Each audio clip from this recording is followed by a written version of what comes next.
Greetings, dear friends. Your support is our strength. Don't forget to like, subscribe, and share this video. This helps the growth of our channel. Write comments, because feedback is very valuable to us. And now to the most relevant world news. Let's go. Macron has finally eliminated his main competitor. The trial against Le Pen. The end of a political career or the beginning of a new confrontation in France. The energy trap. Why has Europe found itself between the hammer of the USA and the anvil of Russia? The power scenario. Why are the United States preparing an operation to seize Greenland? The fatal accident. The main witness against Prince Andrew claims the speed of her death. Hello friends, this is Channel 8 again with your host Sergei Ruskik. Let's go with McDonald's.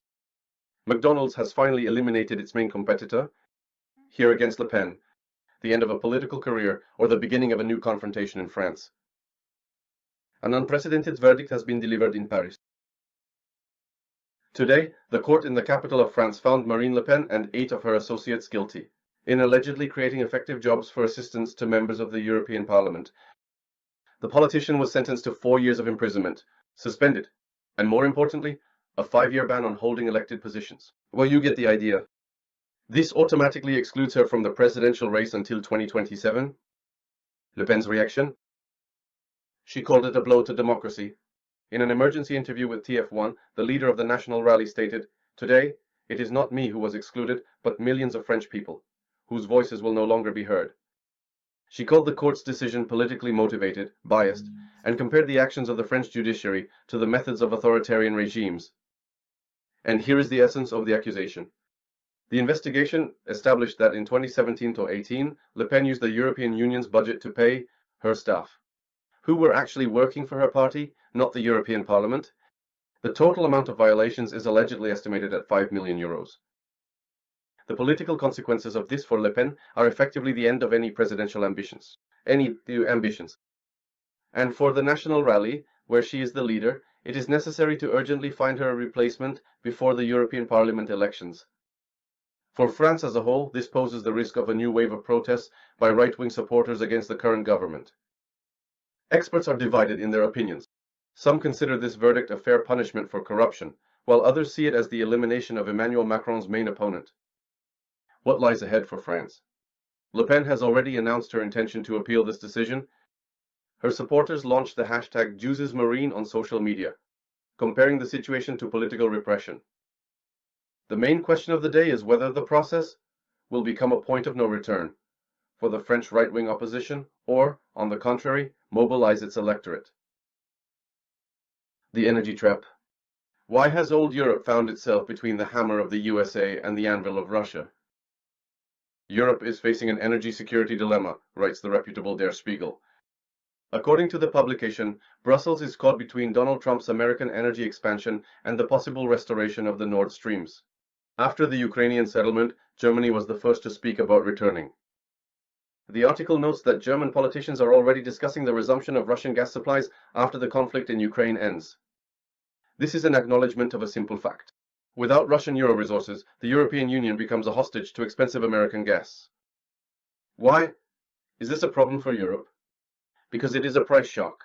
Gas from the USA is 30–40% more expensive than Russian gas. Technical difficulties.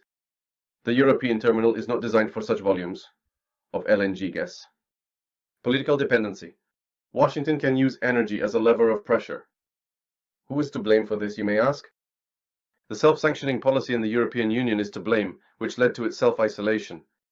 The refusal of long-term contracts with Gazprom deprived Europe of any stability.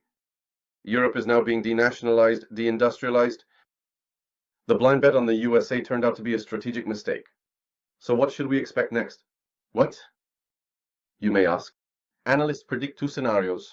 The first is capitulation, a return to Russian gas with a loss of political face for Europe as a whole. The second is an energy crisis, rising prices for the population, and the closure of enterprises. And the main question is whether Brussels realizes that by refusing Russian resources, Europe is voluntarily becoming an energy colony of the USA. But what is the question, friends? Europe has long been colonized by the United States of America. A forceful scenario? Why are the states preparing a military operation to seize Greenland? Washington has officially declared its readiness to use military force to resolve the Greenland issue. Vice President J.D. Vance directly stated on his Twitter account that Donald Trump is leading the USA to peace through strength. Sometimes it needs to be demonstrated from words to action. Earlier in an interview with NBC, Trump stated, "We will get Greenland, 100%. The Wall Street Journal confirms this. The administration is considering military options for annexing the world's largest island. And why now? Because the strategic position is control over the Northern Sea Route and the Arctic. The resources are oil, gas, rare earth metals, estimated at about $3 to $1 trillion. The political moment is Denmark's weakness and the split in NATO. Copenhagen's reaction. Danish Prime Minister Mette Frederiksen called the U.S. statements unacceptable, but has not yet proposed any military measures. Local residents of Greenland have started collecting signatures against American occupation. Consequences. For Denmark, it is a loss of sovereignty over its territory. For NATO, it is a crisis for the entire alliance because Denmark, as you remember, is a member of this organization. For Russia, it is a direct threat in the Arctic. And the main question, the question is whether, if the United States decides to annex Greenland, it will set a precedent for the redistribution of all global territories in general. Well, friends, let's stock up on popcorn and enjoy watching as the rats start gnawing at their weaker kin. A scandalous incident. The main witness against Prince Andrew claims her imminent death. A tragic twist in the high-profile case regarding the British royal family's connections with Jeffrey Epstein. Virginia Giuffre, the key witness in the accusations against Prince Andrew, published a farewell message from the hospital. After a bus collided with her car in Australia, the woman stated that she has only a few days left to live. And the facts of the case are as follows. Giuffre claimed that at the age of 17, she was handed over by Epstein to Prince Andrew for sexual services. In 2022, the court dismissed her case due to an out-of-court settlement with Epstein. The financier himself, as you may recall, died in his cell under mysterious circumstances in 2019 when the so-called adrenochrome case was developing, as you remember. Suspicious coincidences. Meanwhile, Epstein's death is officially declared a suicide, but experts noted signs of violence on the body. Giuffre's accident occurred on the eve of her planned appearance with new revelations. The disappearance of evidence refers to the missing video footage from Epstein's prison cameras. Public reaction. Social media users are writing about a royal cleanup. Journalists remind us of the 14 suicides of people connected to the Epstein case. Buckingham Palace remains deathly silent. Well, it's understandable. The main question is, if Giuffre actually dies, will this be the final point in the dirtiest scandal of the British monarchy? I would add that from the demons one can expect anything, even the most terrifying.